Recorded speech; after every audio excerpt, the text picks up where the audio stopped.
নিচু, এতটা অপমানিত আমার মনে হয় না দুনিয়ার কোনো মানুষ নিজের ভালোবাসাকে পাওয়ার জন্য এরকম হয়েছে। সবাইকে বলছি যে ভাই প্লিজ আমাদের সম্পর্কটা ঠিক করে দাও। মামুন আমাকে কিছু খাওয়ায় না।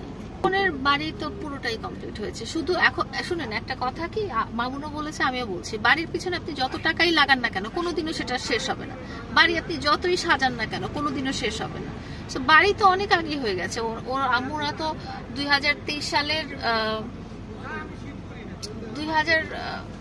সালের রোজার ঈদের আগে ওনারা বাড়িতে উঠে গেছে। সো বাড়ি তো আসলে অনেক আগেই কমপ্লিট হয়ে গেছে। বাড়ি কমপ্লিট হয়েছে কিন্তু আনুষ্ঠানিকভাবে সে এখনো বাড়ি। এগুলো কি আপনারাও করেন?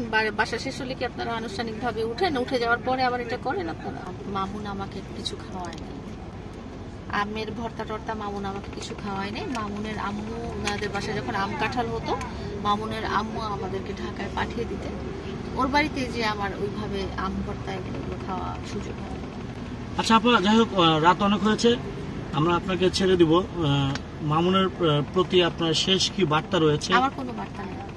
আপনি এই কোশ্চেনটা খালি আমাকে করেন, কোনোদিন মামুনকে বলেন নাই যে লায়লার প্রতি শেষ বার্তা কি আপনার। এটা আমি আজ পর্যন্ত কোনোদিন আপনার এতগুলো ইন্টারভিউ, এতগুলো ভিডিও আমি মামুন সংক্রান্ত আপনাদের সবার পেজে দেখেছি। আপনারা কোনোদিন ওকে জিজ্ঞেস করেননি যে মামুন, আপনারা যেই ধরনের ইমোশনাল কোশ্চেন আমাকে করেন, এই ধরনের ইমোশনাল কোশ্চেন আপনারা কখনো মামুনকে করেন না যে লায়লার প্রতি তোমার শেষ বার্তাটা কি। এটা কখনোই আমি দেখি আমার এবার কোনো শেষ বার্তা না।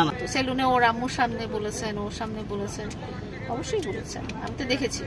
মামুন বললো না যে একটা বিড়াল পুষলে পাখি পুষলো, এটা হয়তো আমার কথাই তো জিজ্ঞেস করেছিলেন।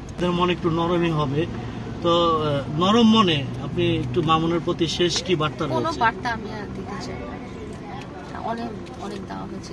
যদি ভুল বুঝাবুঝি নাই, এখানে হচ্ছে মানুষের জীবনের প্ল্যানিং আর কি।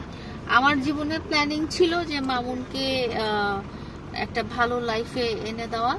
সো আমিও সাকসেসফুল ছিলাম এবং মামুনের জীবনের লক্ষ্য হচ্ছে আরো ভালো থেকে আরো ভালোতর জায়গায় যাওয়া। সেই লক্ষ্যে সে আমাকে ছেড়ে গেছে। সে বুঝতে পেরেছে যে আমার কাছ থেকে যতটুকু পাওয়ার অতটুকু সে পেয়ে গিয়েছে, বাকিটা সে হয়তো অন্য কারো কাছে গেলে পাবে। তো এটাই তার লক্ষ্য। এখানে এটা আমি জাস্ট প্ল্যানিংই বলবো, এখানে কোনো ভুল বুঝাবুঝির কিছু না। সেলুন টেলুন এগুলো আমার টপিক না। এটা যারা ওর ব্যবসায় জিনিস ও বুঝবে, আমার অফিসের জিনিস তার আমি মামুনের সাথে শেয়ার করবো। আপু, আমরা সেলুন উদ্বোধনে দেখেছি যে আপনার যে তার প্রতি কেয়ার বা মামুন ভাই আপনার প্রতি যে কেয়ার, আসলে যে আপনাদের ভিতরে এখন যে ভালোবাসা নাই, আপনারা যতই বলেন আমরা বিশ্বাস করব কি নাই সেটা বলিনি, আমি বলেছি সম্পর্ক না থাকলে যে কেয়ারটা আপনি যে তার প্রতি এখনো যে কেয়ার আমরা দেখেছি, হাজার হাজার দর্শক বা মানুষ দেখেছে, অডিয়েন্স দেখেছে যে আপনি তার মানে ঘাম মুছে দিচ্ছেন, কিংবা আপনার প্রতি যার কেয়ার মানে আপনার দিকে তাকিয়ে আছে, এই জিনিসগুলো আসলে মানুষ কিভাবে নেবে বা কি বুঝবে তারা? মানুষ কি বুঝবে সেটা দিয়ে আমাদের কোনো লাভ আছে? মানুষ যেটা বুঝে সেটা বুঝে নিক, অসুবিধা।